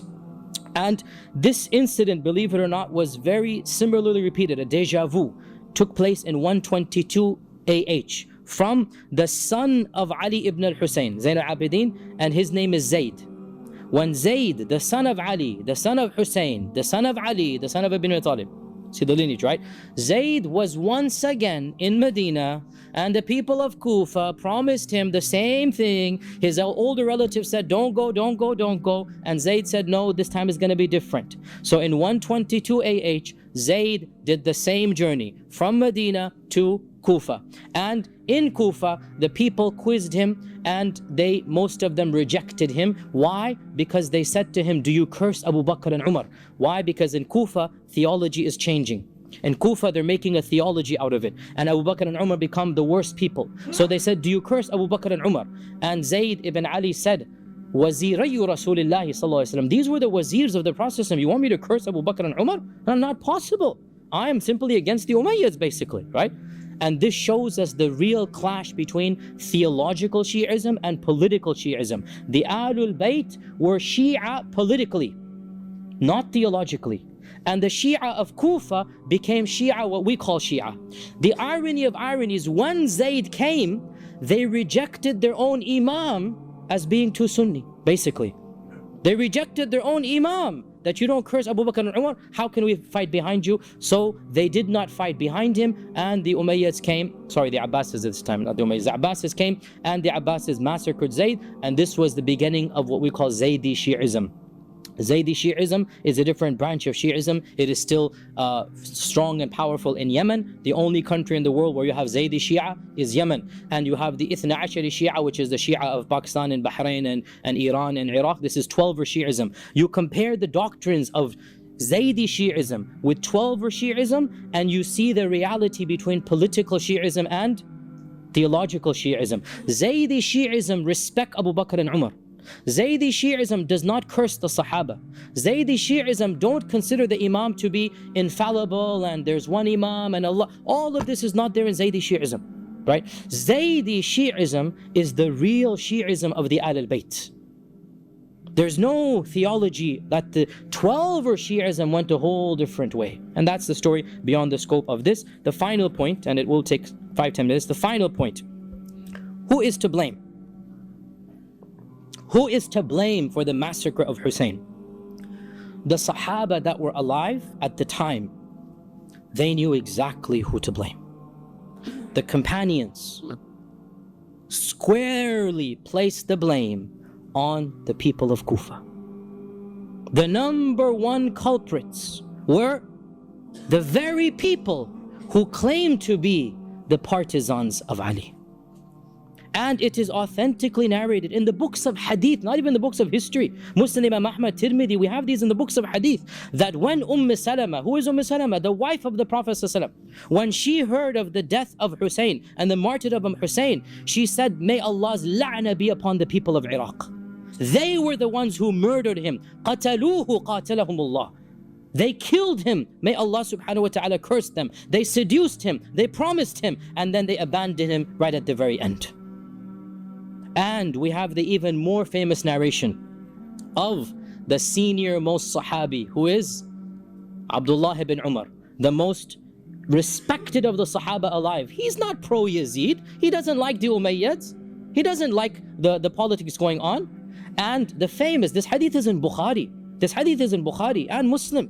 What is it? When a group of Hujjaj came to Mecca, right? And Ibn Umar was there. And they said, oh, this is Umar, let's ask him a question. So one of them comes and he says, oh, Ibn Umar, if I swat a mosquito and the blood comes, is my ihram broken? Now, remember in ihram, you're not supposed to hunt, right? So, and of course, I mean, Sunni fiqh, I don't know any fiqh. Mosquitoes are not hunting. You don't hunt mosquitoes, right? So you can swat a fly and mosquito. So if I swat a mosquito, do I have to pay dam fidya for this blood? And he was shocked. He goes, where are you from? He said, from Kufa, from Iraq. He said, wa ajaban. Amazing are you people. Amazing are you people. You kill the grandson of the Messenger of Allah sallallahu alaihi wasallam. You murder him. And now you come and ask me about the blood of a mosquito? Now, who is he blaming? The people of Kufa. And wallahi, this is crystal clear. And we have to say this no matter how painful or awkward it is. This is the truth. And that is why this group beats themselves to this day. This is the truth that nobody can deny. And the Sahaba that were alive, none of them is pro-Yazid. Wallahi, it's impossible for a believer to be pro-Yazid. But being anti-Yazid doesn't necessarily mean we agree with everything that happened there. No, not at all. We say that the people who promised Hussein should have been the ones that lived up to the promise. Where were they when Ibn Aqeel is thrown? Where were they when Hussein is camped outside their city for 6 solid days? Where were they? Instead of cursing everybody else in the world, even those who were born before Hussein, wallahi, they need to look at their own selves. Wallahi, this is the truth. They need to look at what they themselves have done. And their betrayal and their cowardice and the fact that they were bribed so easily from what they promised him. So the number one culprit, according to our own sources and their own sources, that's why they beat themselves on that day and they continue to do so. The number one culprits are those who seduced, those who promised, those who swore the most solemn oaths, and then they disappeared bayna ashiyatin wa duhaha, between the morning and an afternoon. They all disappeared from Ibn Aqeel, and not one of them showed up when Hussein is camped outside. These are the people, instead of cursing those who were born before Hussein, wallahi, they need to look at themselves and what they have done. That's number one. Okay, they're cowards. They're traitors who betrayed Hussein. Okay, but they didn't pull the trigger, as we say. They didn't fight with the sword. So who then is the one who is guilty of the blood? They're guilty of cowardice and betrayal. And wallahi, that's the biggest guilt. Because if they had stood up, Karbala would not have happened. If the people of Kufa had stood up, they would have protected Hussein. They would have had to negotiate. Something would have been done. So that's the number one culprit. Number two, who is the mastermind? Clearly the mastermind is Ubaydullah ibn Ziyad. Ibn Ziyad is the main culprit, the governor, this impetuous, arrogant young man that was placed to be the governor. And Ibn Ziyad, we give him the lion's share of the blame. And there is no doubt It is clear even in his own lifetime that Allah punished him. His whole lifetime was just uprisings and intrigue and backstabbings until he died a miserable death. The forces of Mukhtar al-Thaqafi, another internal uprising, he was killed by the forces of Mukhtar. And notice the irony of ironies, and this is sunnat Allahi fi khalqihi. His own head was decapitated, and his head was brought in front of the people of Mukhtar on a plate, and it was shown just like the head of Hussein was shown to him. And this is in Sunan at-Tirmidhi. This isn't Tirmidhi, not even the books of history. And they say when the head was brought in front of the majlis, everybody was terrified. Why? Because out of nowhere, a snake came into this grand audience and made its way straight into the head and went into the nose and resided in the skull of Ibn Ziyad. This isn't Tirmidhi. It's not even the books of history. Sunan at-Tirmidhi mentions that the head of Ibn Ziyad was punished in this way in front of the people to see. So this is Ibn Ziyad. Ibn Ziyad is the brains, but he didn't actually come to the battle. Ibn Ziyad is the brains and he has the lion's share. And if he wasn't so stubborn, then might have taken another turn. Who gets the lion's share of the physical blame? No doubt the leader of the army, Umar ibn Sa'd. We accuse him of being a coward to Ibn Ziyad. From the books, it seems he was very reluctant. He tried his best to get out, but when push came to shove, he didn't get in the way. And when Umar ibn Sa'd was a little bit too cowardice, as we said, Ibn Ziyad sent Shimr. So Umar ibn Sa'd, we don't say he's innocent. He could have done something, but whatever got in the way, and he didn't really get between them. So there is some share on him. But when it comes to the actual sword and the blood on the sword, there is no doubt that it is Shimr ibn Dhil Jawshan, Shimr, and then they say Anas ibn Sinan is one of his thugs as well that was with him. These were the two people that really, and along with 3-4 other people that are mentioned, some of them by name, but it was Shimr who charged forth, the first person to raise his sword and go towards Ibn Rasulullah. Everybody else was respectful. Everybody else, who's gonna raise the sword against Hussein? Right? It was Shimr who did that and charged, and when he charged, his 3-4 thugs basically charged with him, and him along with Anas and the 2-3, they're the ones who killed him. So all of these are guilty. Okay, we went down. We need to now go up, and with this we conclude. We need to go up. We went down, Ubaydullah ibn Ziyad and Umar, and how about up? Who's the one? Where does the buck stop? Yazid ibn Abi Sufyan. What is our position about Yazid ibn Abi Sufyan? There's a whole spectrum of opinion. Yazid ibn Muawiyah, Yazid ibn Muawiyah ibn Abi Sufyan. There's a whole spectrum of opinion within Sunni Islam. And there's not one unanimous consensus within Sunni Islam. You have those within Sunni Islam who curse him by name and call him a kafir. And they say he is the worst person to ever have existed. And let us also be honest here, and it really saddens me to say this, but we also have the opposite extreme. We have those to this day, they make every excuse for Yazid, and they make him out to be a righteous man who circumstances were beyond his control, and they try to exonerate him from every single crime that he is accused of. And wallahi, this is bordering on the fitna called Nasibism. This is beyond the scope of this class, but this is ridiculous. You're gonna say Yazid was innocent? The buck stops there. Yazid was in charge. Yazid was the boss. Yazid sent Ibn Ziyad. We cannot overlook this fact. Now, therefore, in my humble opinion, and this is the position of Ibn Hajar and Al-Dhahabi and Ibn Kathir and Ibn Taymiyyah, this is the standard moderate Sunni position. This is what I believe as well. I believe, it's up to you to take your own position, and I'm following here Ibn Hajar and the majority of scholars, that Yazid takes a share of the blame, but he did not intend for Hussein to be killed. He sent the ruthless guy to be ruthless with anything less than actual murder. He didn't tell Ibn Ziyad to kill Hussein. But here's the flip side now. We're not exonerating him. When the death of Hussein came to him, he did not punish a single person for that. And had he really been that sorry and that angry, he would have made an example of Ibn Ziyad and Shimr and Sina. He would have done something. But he didn't lift a finger. And the fact of the matter, therefore, is that there is no doubt that Yazid takes a good share of the blame. And this is really what the majority of Sunni scholars said as well, that it is narrated in our books that when the news of Hussein's death reached Yazid, he said, I did not command you to kill him.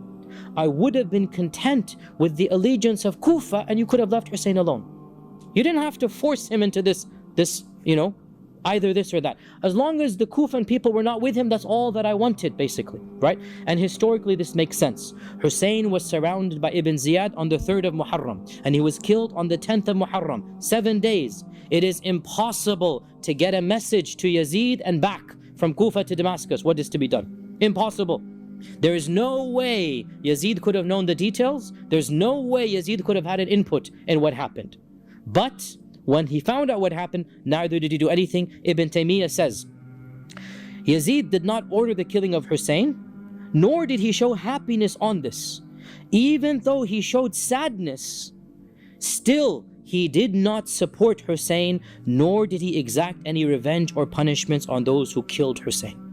And this is historically true. That he said shouldn't have happened, I'm sorry. He said it, I'm sorry. He expressed regret. But of what use is expression when the guilty culprits go away? And therefore, Imam Ahmad was asked about Yazid. His son asked him, Abdullah. His son said, Oh Abati, oh my dear father, are we supposed to love Yazid? Is it a part of our theology to love Yazid? Listen to Imam Ahmad's response. And does anybody with Iman love Yazid? This is Imam Ahmad ibn Hanbal. Does anybody with Iman love Yazid? So then his son flipped the question. He said, so should we curse him? So Imam Ahmad said, have you ever heard your father curse anybody by name? And so the message was clear. We don't love Yazid. But another person asked him, should we curse Yazid? And he said, it is not sunnah to curse people by name. We curse generically. We should say, Ala la'natullahi ala al-zalimin. So he said, he didn't defend Yazid. He said, curse generically. Ala la'natullahi ala al-zalimin. And leave it at that. And it is not of our methodology to curse people by name. Yazid, the fact of the matter, was a king, a politician, like other politicians, and the blood on his hand is no more or great in terms of quantity. In fact, it is less than the blood of many later kings. But what's the difference? The quality of blood. The fact of the matter is that these uprisings are a common motif of Umayyad and Abbasid times.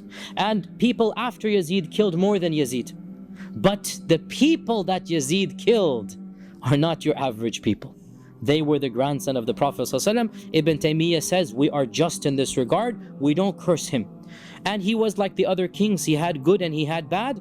And in our religion, Allah will accept the good, and his affair with his Allah, he might be punished for the bad. We leave his affair to Allah subhanahu wa ta'ala, and we do not curse him by name. We may say, Ala la'natullahi ala al-zalimin. And we leave it at that. And a final point is that no doubt we love Hussein and we are saddened by his death.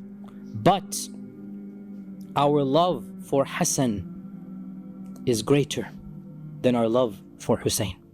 And the ahadith about Hassan are more than the ahadith about Hussein.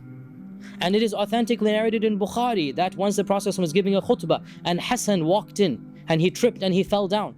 And the Prophet stopped the khutbah and came down and picked Hassan up, and he kissed him on the mimbar. And he said that I could not bear to see my son fall down. And then he said, Inna bani hadha sayyid.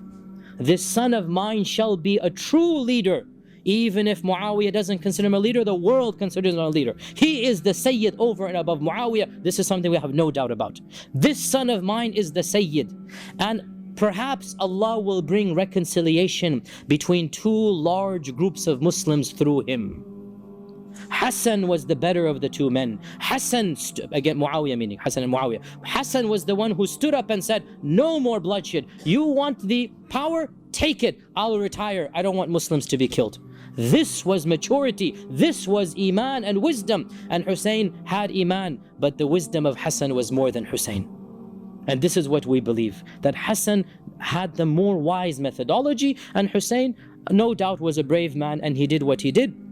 And Allah Azza wa Jal will accept from him his martyrdom, inshaAllah ta'ala. To conclude, the tragedy of Karbala is a great tragedy. Our hearts bleed for the death of Hussein. But the tragedy of Karbala is a historical tragedy, not a theological one. The fact of the matter is that the murder and assassination of Uthman ibn Affan caused more harms to the ummah, and more doors of fitna were opened up than the murder and assassination of Hussein ibn Ali. And our love for the Ahlul Bayt does not cause us to go to the two extremes. We are between the two extremes. We love them for the love of Allah subhanahu wa ta'ala, and we are angry at all those who oppose them. And we say to those who abandon him at the very last hour, you are the primary culprits in the death of Hussein. Don't curse Abu Bakr, don't curse Umar, don't curse Uthman. You were the people who abandoned the very person whom you promised to help. You have the lion's share of the blame, and therefore this is something that we clearly and firmly believe. And I conclude by saying that we are the true followers of Ahlul Bayt. We are the true lovers of Ahlul Bayt. We are the true Shia of Ali ibn Abi Talib. We go between the two extremes, and we pray that Allah subhanahu wa ta'ala extols their ranks and causes them to enter Jannah, and causes us to be along with them in Jannah. اللهم صل على محمد وعلى آل محمد كما صليت على إبراهيم وعلى آل إبراهيم إنك حميد مجيد.